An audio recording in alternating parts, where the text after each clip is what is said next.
Hey everybody, it's Ziz here, and welcome to the Ashes Report, where I keep you up to date on the development of Ashes of Creation. On this episode, we're talking about when Alpha 1 is starting and what we'll be able to do. I'm really excited because it looks like it's going to be a ton of fun. Also, we're going to recap what happened in PAX East 2018. There's some gameplay footage we're going to look at. Also, Steven did a huge Q&A with some awesome answers. And lastly, we're going to take a look at the Cosmetic Cash Shop and why some people are really upset about it. That and a whole bunch more right now. All right, now I know all of you want to hear about Alpha 1, when it's happening, what's involved, but we're going to talk about that at the very end of the video. No, I'm just kidding. We're going to talk about it right now because I'm as excited as you are. Alpha 1 is the first testing phase that you could buy into, so I know a lot of people bought into it, and we haven't been lucky enough to get an Alpha 0 key yet, so we're chomping at the bit when we'll finally be able to get in. I am one of you. I haven't got to play the game yet. So without further ado, it is going to be early Q4 of this year. Now, when I say early Q4, Steven Sharif gave a little bit more specific information about that on the forums. He made a post where he said early means before November. On the forums, there's a post talking about when, people are guessing when they think it's going to be. I guess like October 8th or something like that. I think it's going to be very early in the first week, maybe 2 of October, but it's really smart of them not to give a specific date. I mean, there's this window, and I know some of you salty fans are gonna be like, well, that's not a specific date, but this is actually really smart because in development stuff happens, right? There's bugs, there's delays, there's things they decide to change, so this gives them a little bit of wiggle room. Maybe if they're super far ahead, they come out in September and they're like, look how awesome we are, or maybe they need a couple weeks and they push it back a little bit, so that's okay. I'm expecting though maybe early October, and better than how soon that is. I mean, really guys, this is just what, 5-6 months away when we're gonna be able to play the game, but it's what's gonna be involved. If you want to hear everything that Steven talked about, I'll have a link down below. This was at the end of the PAX panel where he talks about it, but what he said specifically we're gonna be testing in Alpha 1 is my favorite thing, which is large scale PvP. They talk about city sieges and castle sieges and raid v raid and guild fights, right? These sort of massive big scale PvP stuff and sieges and all that, everything that entails. That's my favorite thing in MMOs, and that's what we're testing first. I'm super excited about that. It's my favorite thing. It's not just questing, it's not just little dungeons or anything. I mean, we'll test all that stuff too eventually, but this is the best thing I could possibly think to test, is city and castle sieges. That's my favorite part of the game, and we're doing that first. Now it is kind of scary though, because I think a lot of other games, they test the easy stuff, right? They test, hey, here's a 5-man dungeon that's instanced, why don't we test that? They're going past all the easy, they're going to the hard stuff first. When they're doing castle sieges and city sieges with hundreds and hundreds of people that they're gonna pack onto the servers, maybe I don't know how many different instances they're gonna have, but there's gonna be a ton of people doing the big hard stuff, and they're doing that first, right? Which is smart. I think it's good, but it's also kind of scary because this is going to be such an early test. There's going to be problems, right? I mean, it's testing. It's supposed to have problems. That way they can figure out what they are and fix them. But when you have that many people and these big systems, it's going to exasperate that, right? And so I'm worried because we're going to have people saying, oh, well, it's terrible, and see, it didn't work. But that's the reason why they're testing this first, is because if they can get the castle and the city sieges working with who knows how many people, think of how much easier it's going to be when they do an arena that's 3v3, right? It's going to be pretty easy to get that working good when they've already done a castle siege with 200 people. Next up, we're going to recap a little bit what else happened at PAX East this year. I'm so glad they were streaming it, especially for people like me who weren't able to go to PAX, and just to be able to experience it. So they show a lot of the convention, a lot of people in line, a lot of people playing the game, and for me, it was fun to just have it on my second monitor while I'm doing something else, and just to be almost like I'm there, right? Like I'm just part of the experience with them. Now, they did show some specific stuff. If you go check out their YouTube, they have a video link of where they ran through the whole dungeon. There was actually 2 different versions of it, and they ran through one side. It shows some fights and some boss battles and stuff like that, which is really great if you want to check that out. They also just today came out with a PAX recap video. Last PAX, they did like short little videos every day, and this time they did one long, it's like a 10-minute video. So if you want to see either of those, I'll have the links down below so you can check those out. My favorite part though that they streamed was Steven on the last day, on Sunday. Steven Sharif, the owner, creative director, he did kind of like an impromptu Q&A. I mean, he might have scheduled it, but like it was kind of just all of a sudden it was like, hey, Steven's on and he's answering questions. And when he answers questions, he is able to give as much information as possible, right? Like sometimes the other developers don't know what they can say or not say, so we get maybe a little less than they could tell us. Steven knows, hey, I can just tell him as much as he wants because he can break NDA, you know what I mean? So when he answers questions, it's like the most information possible. So we're gonna take a look at a whole bunch of questions, but if you wanna see the full list of every question, go check out aocwiki.net because it has, of course, the video link that will show you the whole thing if you just wanna watch it, but also they write it out in text format. So if you wanna skim all the questions real quick and then just find the ones that are interesting to you, that is a great resource. I'll have a link to that below. But let's jump in and take a look at some of the most interesting questions that I saw. All right, now one of the first things Steven talked about, this was before, there's like 2 different times he does a Q&A. The first video, he's not even on screen, he's just talking. The second one is longer. So I'll have links to every question I'm talking about down below. If you want to click on it, it'll take you straight to the video right where he's talking about this stuff if you want to hear it straight from him. But the first part is the summoners. A lot of people are super excited about summoners, and when he talked about them, it seemed like they were really in depth. I mean, he talks about how you can summon animals, you can summon spirits, you can summon corpses, right? Like totally different style things that you can summon based on your secondary character. Your secondary class is really going to change the type of summons you can do. Some might be a single really powerful summon that you get, or some might be like a whole army of like little, you know, weaker creatures and stuff. So the summoner has a lot of really interesting different sorts of play styles that I think you're going to be able to pick from. Also, he talks about the Tolnar. The Tolnar is he said the last race that we're going to one of the last races we'll probably see. And I think it's gonna be because they're gonna have some crazy, really in-depth character creation. It's gonna take them long to make it. But I know Tolnar is like the most popular race right now, but he said, unfortunately, we're not gonna see it for a little while, but he said it will be before Alpha 2. So Alpha 1 is the end of this year. Alpha 2, we don't know when it is, but it's not gonna take forever. It's not like it's gonna come in like a day before release. So we'll see it eventually. Also, someone asked about raids, and he said how some will be instant. So there will be some instance raids, but there's also going to be a lot of open world ones, which is interesting. So we're going to have a good mix there. Okay, I feel kind of bad, but at the beginning he hopped on, he was talking, and honestly, I was trying to tee him up with a softball question. I asked him, how, quote unquote, do you win a key? And I was trying to give him a chance to pitch, you know, go to the website and register and everybody can win a key. I swear that's what I was doing. But he said, Ziz, you don't have a key. I like your videos. You can have a key. So that's the first link there. Is I won an Alpha 0 key. I haven't got to play yet, but I'm really excited. I can't tell you anything under NDA. So if I say something, it's all just a guess. Right? Next, this was a really interesting one. Someone asked about evil characters like Death Knights and Necromancers, and the answer isn't just simply like you click at character creation, you make an evil character, but it's really going to be your decisions in game that determine what type of character you are. Now, we do know that your secondary class augments that a lot.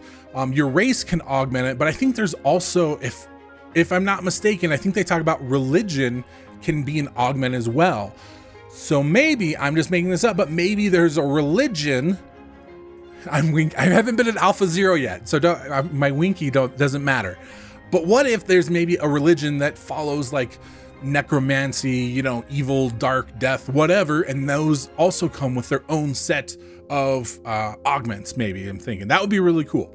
Someone else about character creation, and I love Steven said how it's going to be super in depth. I mean, you're going to be able to change the size of your cheekbones and sliders and all this sort of stuff. So it's really going to be an in-depth, even things like dwarven beards.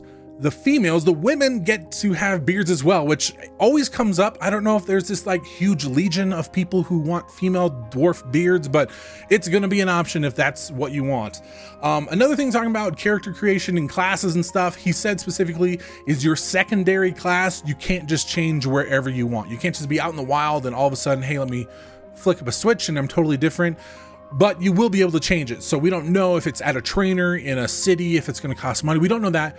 We do know you will be able to change it, but it's not going to be something you can do all the time or easy. You're going to have to make a decision, but you're not stuck forever if you pick the wrong one, which I think is a great balance where people feel like they have meaning and then the choices matter, but you don't kind of have to make a whole new character if you mess something up or want a different, you know, play style later on.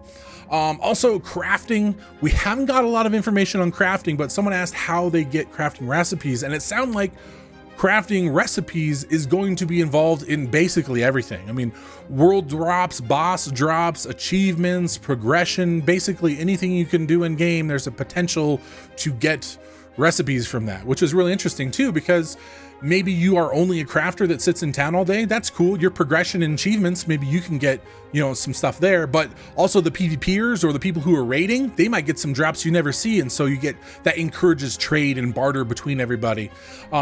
Someone asked about balancing, which remember we have 8 primary classes and 8 secondaries. That's 64 combinations plus all the other augments and stuff. So there's a lot of stuff.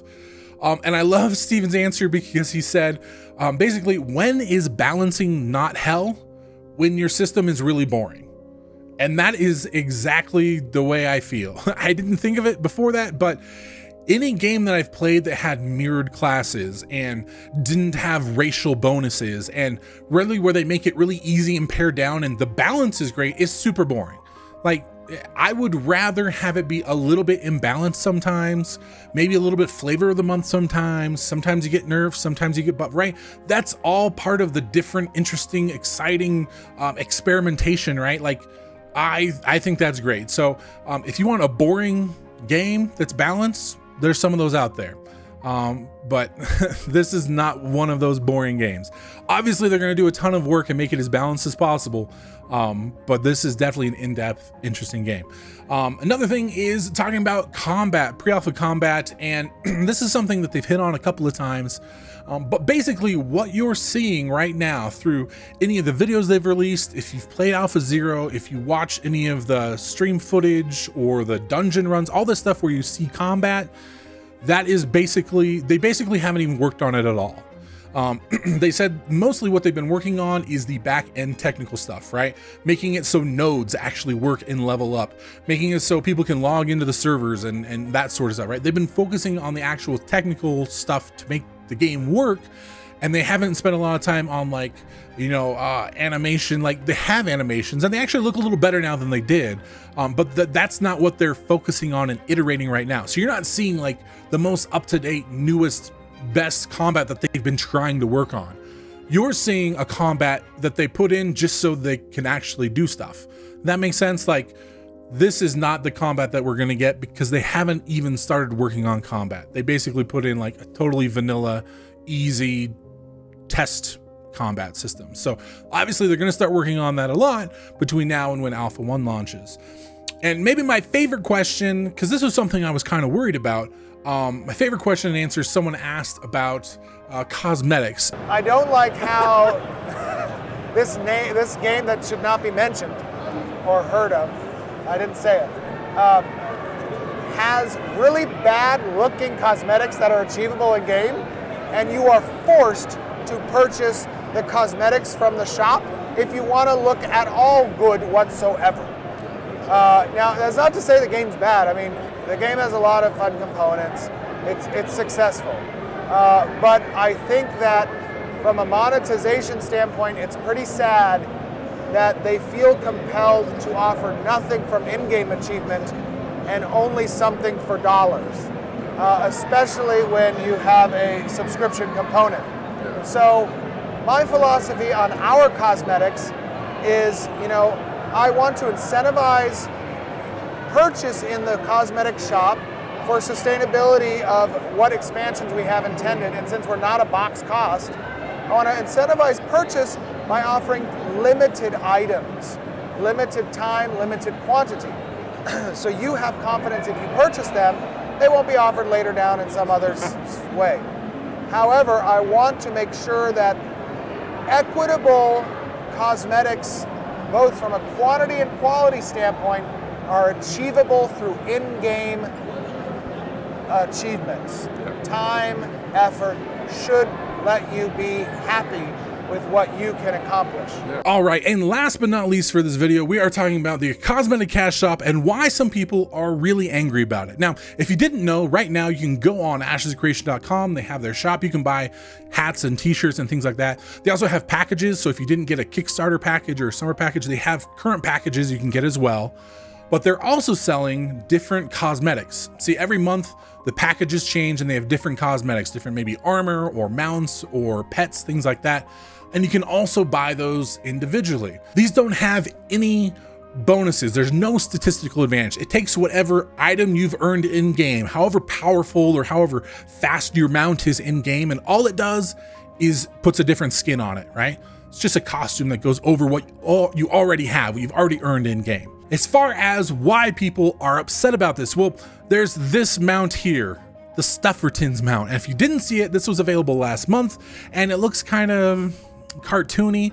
I actually asked Steven about it in the Discord. His response was really great, talking about how this mount in the world of Ashes, in Vera, there is a lot of magic, right? And think about, you know, I forget what it's called, but there was a Disney movie where it was like Mickey and he was a wizard and he was like making like the broomstick and the stuff wash itself. It was like magical, right? This like enchantments and stuff. And that's what he said this is like. This is like a big stuffed bear that someone enchanted, where maybe their kid could ride it to school. And so that's the world they're building, where it's magical and enchanted. And, you know, it's not, doesn't have to be dark and gritty and dirty all the time. It can be fun and excited. But a lot of people were upset about this mount because of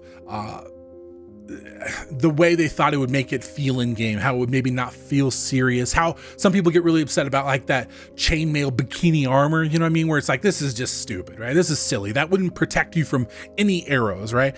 Same sort of feeling. People were worried about their immersion. We'll have to see where it goes from here if they add a bunch more stuff like that. But so far I'm not too worried, and I love their response to it. Well, that's it for this episode of the Ashes Report. If you want to see my most recent video, click there on the left. Also, another video you might like is on the right. And to subscribe, click that button in the middle. Also, don't forget the notification bell if you want to make sure you catch all of my videos. And thanks so much for watching. I'll see you next time.